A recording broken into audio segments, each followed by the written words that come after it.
आज मैं बात करने वाला हूं कि जो वर्किंग स्टूडेंट्स हैं वो कॉम्पिटिटिव एग्जाम का प्रिपरेशन कैसे करें। एक ऐसा वीडियो जिससे उन सारे स्टूडेंट्स के लिए जो वर्किंग हैं, अच्छे जॉब में हैं, इम्प्रूवमेंट चाहते हैं, या फिर ऐसे स्टूडेंट्स जिन्होंने आर्थिक मजबूरी के कारण, क्योंकि वो प्रिपरेशन नहीं कर सकते, प्राइवेट जॉब ज्वाइन किया हुआ है और दोनों के बीच तालमेल नहीं बिठा पा रहे। उनको लगता है कि जो नए स्टूडेंट्स हैं, जो काम नहीं करते और जिनको 24 घंटे मिलते हैं, उनकी तुलना में 10 घंटे काम करने वाला व्यक्ति कैसे पास करे इस कॉम्पिटिटिव एग्जाम में, वो उनके अंदर एक इन्फीरियरिटी कॉम्प्लेक्स आ जाता है। मैं इस वीडियो के माध्यम से इस कॉम्प्लेक्स को दूर करना चाहता हूँ। झूठे दावे करके नहीं, सच्चाई के साथ, तर्क के साथ, तथ्यों के साथ। तो चलिए शुरू करते हैं आज के इस वीडियो की। 3 पार्ट हैं इस वीडियो के। फर्स्ट ये कि जो अच्छे जॉब में हैं, या तो गवर्नमेंट जॉब में हैं, इम्प्रूवमेंट चाहते हैं, या प्राइवेट में भी अच्छे जॉब में हैं, लेकिन वो इम्प्रूवमेंट चाहते हैं। 8 से 10 घंटे वो काम करते हैं। उनकी स्ट्रैटेजी क्या होगी? क्या वो सचमुच में दूसरे स्टूडेंट की तुलना में बैकफुट पर है? बात करूंगा कि क्या वो हैं बैकफुट पर, हैं या नहीं इस पर, और तब उसके अनुसार स्ट्रैटेजी। दूसरा पहलू है कि ऐसे स्टूडेंट जो प्राइवेट जॉब में कर रहे हैं, सैलरी भी अच्छी नहीं है, मजबूरी है, घर का खर्च चलाना है, 10-10 घंटे काम करते हैं, काम करते करते थक जाते हैं, लेकिन एक गवर्नमेंट जॉब की लालसा उनको इस ओर प्रेरित करती है। उनको सबसे ज्यादा दिक्कतों का सामना करना पड़ता है, उनका तरीका, उस पर बात करूंगा। और तीसरा है ऐसे स्टूडेंट रॉ हैं जिन्होंने ग्रेजुएशन कंप्लीट किया है, उनको कॉम्पिटिटिव एग्जाम की का प्रिपरेशन करना है, लेकिन इकोनॉमिकल कंडीशन अच्छा नहीं है, उनको कोई जॉब चाहिए। वो इस दुविधा में हैं कि यदि हम जॉब करने जाते हैं तो मेरी पढ़ाई डिस्टर्ब होगी, पर पैसे कहाँ से आए? उनको मैं बताऊंगा रास्ता कि पैसे कहाँ से आए। ठीक है, और इसका एक चौथा पहलू भी है, उस पर बाद में आता हूं। सबसे पहले मैं बात करता हूं फर्स्ट टाइप, फर्स्ट केस। एक ऐसा स्टूडेंट जो 8 घंटे 9 घंटे काम करता है, सैलरी अच्छी मिलती है, लेकिन अच्छा गवर्नमेंट जॉब चाहिए, पढ़ने के लिए कम समय मिल पाता है। मान लीजिए उनका जो एक वर्किंग टाइम है, सुबह 10 बजे से लेकर के शाम 6 बजे तक है, ये मान करके चलते हैं, या 8 बजे से 4 बजे तक है, 8 घंटे का जॉब है। रियल में इनको पढ़ने के लिए 4 से 6 घंटे तक का टाइम मिल सकता है मैक्सिमम, लेकिन इतने थके रहते हैं कि दरअसल 4 से 5 घंटे ही मानना चाहिए, और वो भी अगर कॉम्पैक्ट रूप में बोलिए तो 4 ही घंटे मानना चाहिए। तो सवाल है कि एक स्टूडेंट जो जनरल है, जो 100% कॉम्पिटिटिव एग्जाम का प्रिपरेशन कर रहा है, जिसके पास सोने और जरूरी चीजों के अलावा उसके पास कम से कम 14 घंटे रहते हैं पढ़ने के लिए, तो 14 घंटे बनाम 4 घंटे, क्या ये कंपटीशन संभव है? कुछ भी बोलने के पहले मैं एक बात बता देता हूं कि मैं 25 साल से ज्यादा समय से पढ़ा रहा हूं। मेरे इस पूरे टीचिंग कैरियर में पहला जो सक्सेसफुल स्टूडेंट है वो वर्किंग है, काम करने वाला, 8 से 9 घंटे काम करने वाला, सक्सेस उसको सबसे पहले मिला। और जितने भी स्टूडेंट पास हुए उसमें 50% से ज्यादा केसेस, 50% से ज्यादा केसेस वर्किंग स्टूडेंट के हैं। इसलिए ये धारणा तो पहले ही गलत साबित हो जाती है कि वर्किंग स्टूडेंट का 4 घंटा हल्का है 14 घंटे पर, ये पहले ही कट जाता है। बात भी ये है कि समय का मूल्य वही पहचानते हैं जिनके पास समय नहीं होता। उन्हें पता है कि जॉब में है लेकिन मुझे नया जॉब चाहिए, गवर्नमेंट जॉब में है तो इंप्रूवमेंट चाहिए, और प्राइवेट जॉब में है तो हमें सुंदर सुरक्षित भविष्य चाहिए। और इसलिए उस 4 घंटे का पूरा उपयोग करते हैं। और आप जानते हैं कि यदि पूरे कंसंट्रेशन के साथ 4 घंटे पढ़ा जाए, वेल प्लान्ड, 4 घंटे का कंसंट्रेशन ही मायने नहीं रखता, ये भी मायने रखता है क्या पढ़ें क्या ना पढ़ें। तो मैं जो स्ट्रेटेजी बनाता हूं पढ़ने के लिए, उसमें क्या करना है से ज़्यादा इम्पोर्टेंट होता है क्या नहीं करना।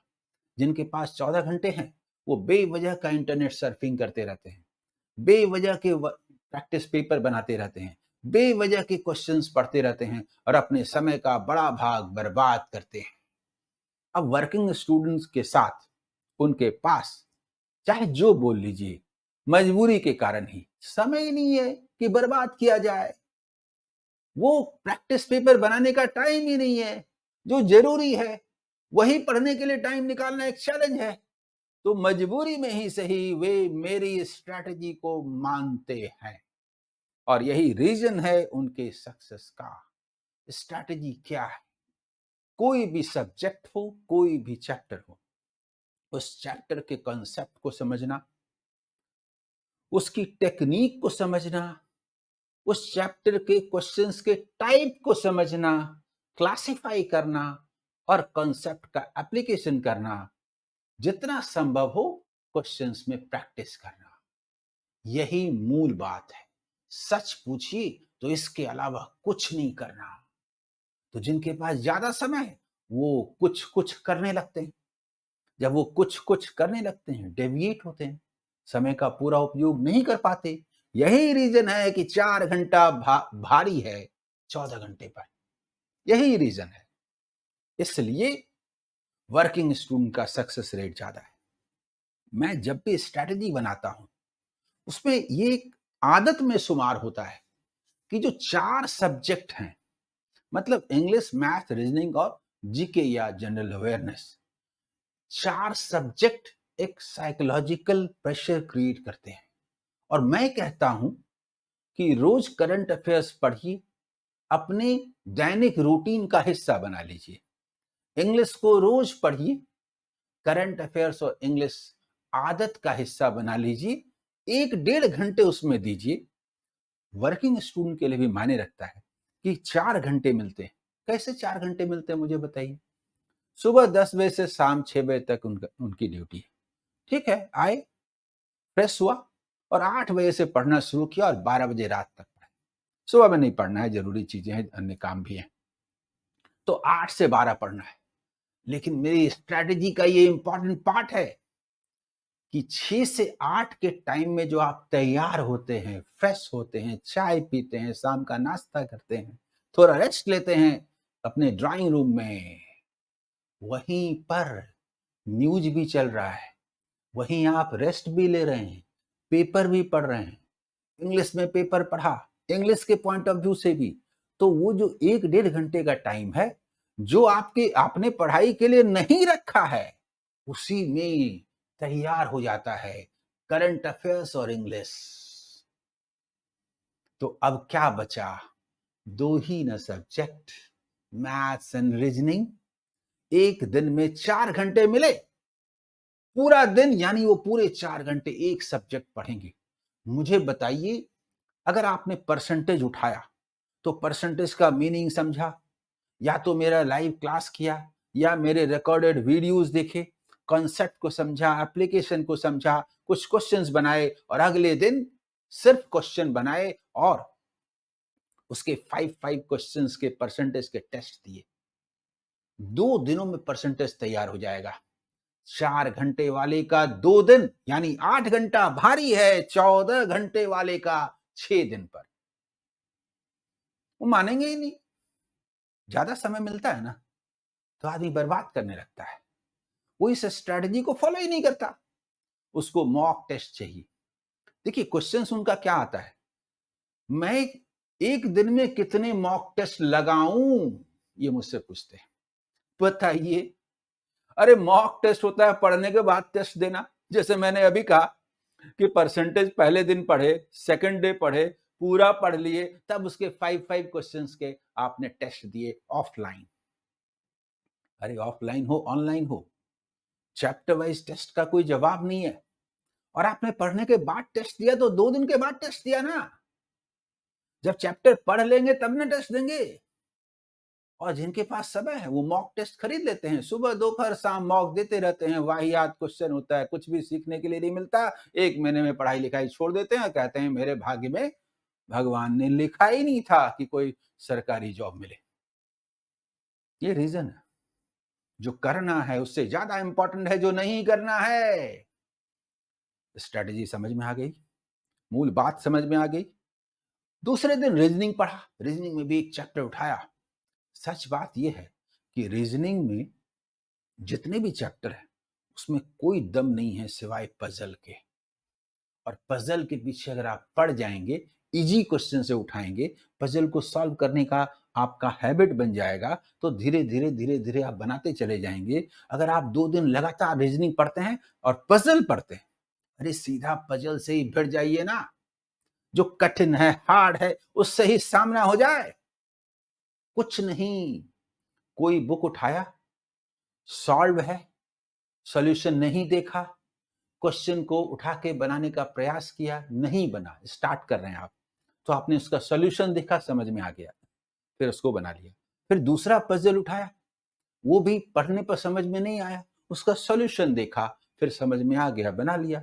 4-5 क्वेश्चन का सॉल्यूशन देख के बनाने के बाद जब हम छठे क्वेश्चन में जाते हैं तो समझ में आ जाता है और फिर अपने से बन जाता है, फिर अपने से बन जाता है। फिर किसी क्वेश्चन में अटकते हैं, सॉल्यूशन देखा, समझा, अरे इसमें तो ऐसे बनाया है। जिसके पास दिमाग है वो रीजनिंग में अच्छा करेगा, उसके दिमाग में उससे अच्छा तरीका नजर आ गया और उसने बुक वाले मेथड को छोड़ के अपने मेथड से फास्ट बना लिया। फिर बनाया, फिर बनाया। अरे पजल के पीछे रीजनिंग में पड़ जाइए ना। जिस दिन पजल पर कैप्चर कर लिया, बाकी रीजनिंग में कुछ रहा ही नहीं। मोटिवेशन की बात करते हैं, मैं बोलूंगा तो मोटिवेशन मिलेगा, कोई आपको मोटिवेट करेगा तो आपको मोटिवेशन मिलेगा। मोटिवेशन सेल्फ होता है। आप चाहते हैं कॉम्पिटिटिव एग्जाम निकालना, रीजनिंग में सबसे टफ है पजल और वो आपने सॉल्व करने का तरीका निकाल लिया, सेल्फ मोटिवेटेड हो गए। इससे अच्छा मोटिवेशन का तो कोई तरीका ही नहीं होता। This is the best way. Reasoning में पजल पर विजय और मैथमेटिक्स में डेटा इंटरप्रिटेशन पर विजय।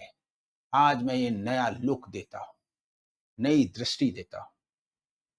मैथ्स टफ लगता है, अरे रहने दीजिए।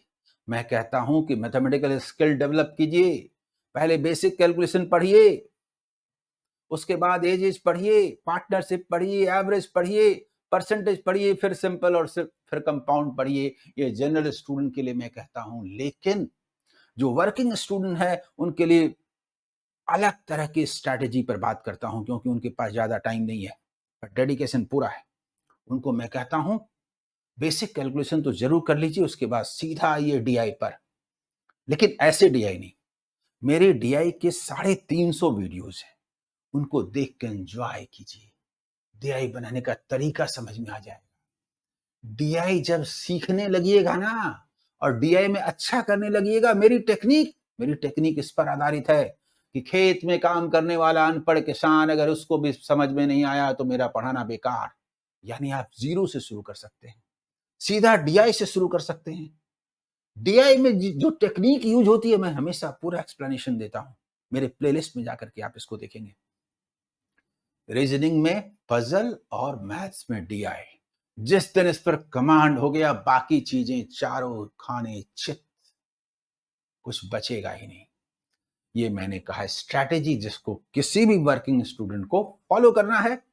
अब मैं बात करता हूं टाइम मैनेजमेंट, जो अलग अलग वर्किंग स्टूडेंट के लिए अलग अलग होता है। मैंने पहले क्लास के स्टूडेंट के लिए कहा, पहले टाइप के स्टूडेंट के लिए कहा। दूसरे टाइप में वो स्टूडेंट हैं सबसे ज्यादा जिनको प्रॉब्लम फेस करना पड़ता है कि उनको 8, 10, 12 घंटे काम करने पड़ते हैं और उसके बाद पढ़ना होता है।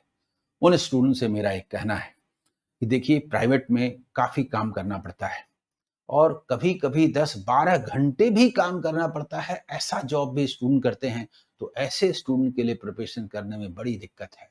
उनसे मेरा कहना है कि जॉब को फुल प्लेजेस जॉब न लेकर के अपने पढ़ने के की शैली के साथ मैच करने वाला जॉब ढूंढिए। अगर अगर आप किसी के कंटेंट डेवलपमेंट का काम करते हैं, उसमें 12 घंटे भी काम कर लीजिएगा ना, तो उससे आपको फायदा है, नुकसान नहीं है, क्योंकि वो कंटेंट डेवलपमेंट आपका अपने कोर्स का पार्ट है, वहां तो चलेगा। लेकिन दूसरा नेचर है जॉब का, पढ़ाई वाला नहीं है, तो 12 घंटे का जॉब नहीं हो सकता। 8 घंटे से ज़्यादा का जॉब नहीं होना चाहिए, तो जॉब को चेंज कीजिए। पैसा कमाना टारगेट नहीं होना चाहिए, बस पैसा आ जाए इतना जिससे कि आपका और आपके घर का खर्च चल जाए, बचत बाद में कर लेंगे जब फुल फ्लेजेड जॉब में आएँगे। ये मोटिव होना चाहिए।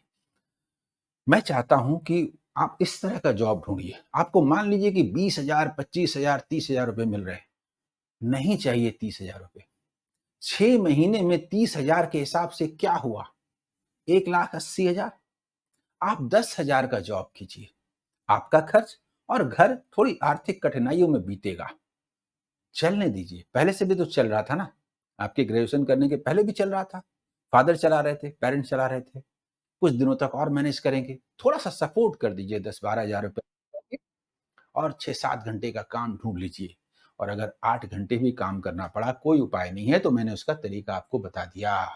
8 घंटे का जॉब चलेगा। मैं थर्ड कैटेगरी के स्टूडेंट से बात करना चाहता हूँ। पैसा चाहिए। घर में इनकम है, लेकिन आपकी पढ़ाई के लिए वो देने की स्थिति में नहीं है, खर्च करने की स्थिति में नहीं है। तो आप छोटे 4-5 घंटे वाला जॉब कीजिए साथ में। क्या आप सबसे अच्छा एजुकेशन फील्ड का है, तो आप छोटे बच्चे को ट्यूशन पढ़ाइए। एकदम एकदम छोटे बच्चे को पढ़ाइए। आप कितना पढ़े हैं रहने दीजिए। आपको कुछ पैसे चाहिए। आप एकदम छोटे नर्सरी के बच्चे को पढ़ाइए, क्लास 5-6 के बच्चे को पढ़ाइए, मैट्रिक के बच्चे को पढ़ाइए, इंटर के बच्चे को भी पढ़ा सकते हैं। लेकिन ट्यूशन में लग नहीं जाना है। दिन-रात पैसा कमाने के पीछे नहीं चले जाना है, क्योंकि वो आपका टारगेट नहीं है। कुछ पैसे चाहिए। 5-6 हज़ार रुपए चाहिए, 10,000 रुपए चाहिए, इससे ज़्यादा नहीं। यहाँ पर इसमें 4-5 घंटे के इन्वेस्टमेंट से आप 10,000 रुपए अर्न कर सकते हैं और आपका काम पूरी तरह चल जाएगा। प्रिपरेशन करने पर आपको अपना स्थायी जॉब मिलेगा। ऐसा भी संभव है कि गार्जियन ने इतने दिनों तक आपकी परवरिश की, ग्रेजुएशन आपने कर लिया, तो वो और 6 महीने, साल भर परवरिश करने में सक्षम है। ये एक अलग केस है। आप उनसे बात कीजिए कि मुझे पूरा फुल फ्लेजेज आप पढ़ने के लिए छोड़ दीजिए। 1 साल। देखिए ऐसा है कि 1 साल ही नहीं, 6 महीने यदि आप बढ़िया से तैयारी कर लेते हैं, तो आप पूरी तरह तैयार हो जाते हैं। इसके बाद आप कहीं जॉब शुरू भी कर सकते हैं प्राइवेट में, क्योंकि बेस तैयार हो चुका है। अब आप इकोनॉमिकली ज़्यादा दूर तक बर्दाश्त करने की स्थिति में नहीं, काम करना ही पड़ेगा, पैसा चाहिए। लेकिन 6 घंटे बढ़िया से पढ़ पढ़ लेने के बाद 6 महीने आपका कमांड हो गया। इसके बाद 4 घंटे पढ़ना अमृत है। 6 महीना नहीं लगेगा, श्योर सिलेक्शन है जॉब करते हुए। ये मेरा एकदम दावा है। लेकिन होता क्या है, जो आप पढ़ रहे हैं ना, उसका तरीका सही है कि नहीं, ये मैटर करता है कि रोज आप नज़दीक जा रहे हैं कि नहीं अपने टारगेट के पास। आप में रोज इम्प्रूवमेंट हो रहा है कि नहीं? रोज नए टाइप के क्वेश्चन सीख रहे हैं कि नहीं? पुराने टाइप के क्वेश्चन जल्दी बन रहे हैं कि नहीं? आपकी स्पीड बढ़ रही है कि नहीं? आपकी एक्यूरेसी इंप्रूव हो रही है कि नहीं? ये डायरेक्शन सही है, तो फिर कोई दिक्कत ही नहीं है। बहुत अच्छे से आप पास कर सकते हैं। मुझे पूरी उम्मीद है कि आपने इस सेशन में ये समझ लिया है कि प्रिपरेशन कैसे करना है। जॉब आपके इस प्रोफेशन से मैच करने वाला होना चाहिए। 4-5 घंटे पर का हो तब तो सोने पे सुहागा, लेकिन डिमोराइज होने की जरूरत नहीं है। जो लोग 8-9 घंटे का काम भी करते हैं, आराम से 4 घंटे रोज पढ़ते हुए प्रिपरेशन कर सकते हैं। समय का ड्यूरेशन थोड़ा सा लंबा लीजिए। 6 महीने का टाइम मैं कहता हूं, आप 8-9 महीने मानिए, 1 साल मानिए ना। जो 8-9 घंटे का काम करते हैं, वो 6 महीने का ना मान करके 1 साल का मानिए। बढ़िया से करंट अफेयर्स, कंप्यूटर सेक्शन और इंग्लिश को तैयार कर लीजिए, या हिंदी भी अगर आरआरबी है तो। ये सेक्शन प्लस एडवांस मैथ मैंने स्ट्रेटजी में बताया है।